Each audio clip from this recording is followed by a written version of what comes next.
Welcome to பூமாஸ் diary. நம்ம இந்த வீடியோவில் கேபேஜ் பகோடா எப்படி செய்கிறதுன்னு பார்க்கலாம் வாங்க. ஒரு பவுல் எடுத்துக்கணும். அதில் கட் பண்ண கேபேஜ்,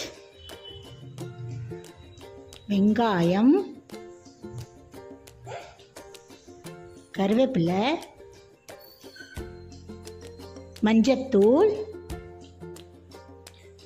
மிளகாய்த்தூள்,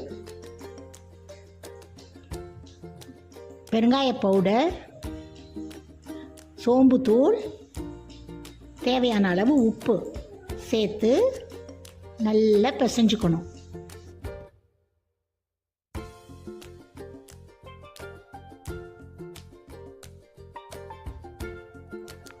பிசைஞ்சு வச்சதில் 3 டேபிள் ஸ்பூன் கடலை மாவு, 1 டேபிள் ஸ்பூன் அரிசி மாவு போட்டு நல்லா பிசைஞ்சு வச்சுக்கோங்க.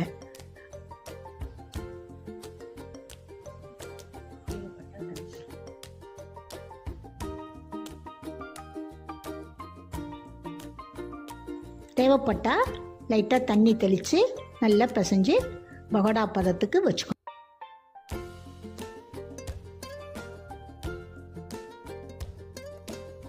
கடாய் வச்சு அதில் எண்ணெய் ஊற்றி எண்ணெய் சூடானதும் பகோடாவை போட்டு பொரித்து எடுக்கணும்.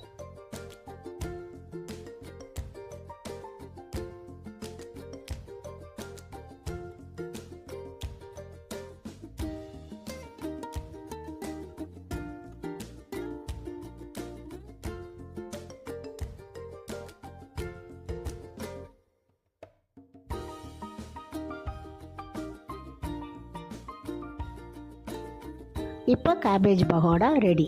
தேங்க்யூ ஃபார் வாட்சிங்.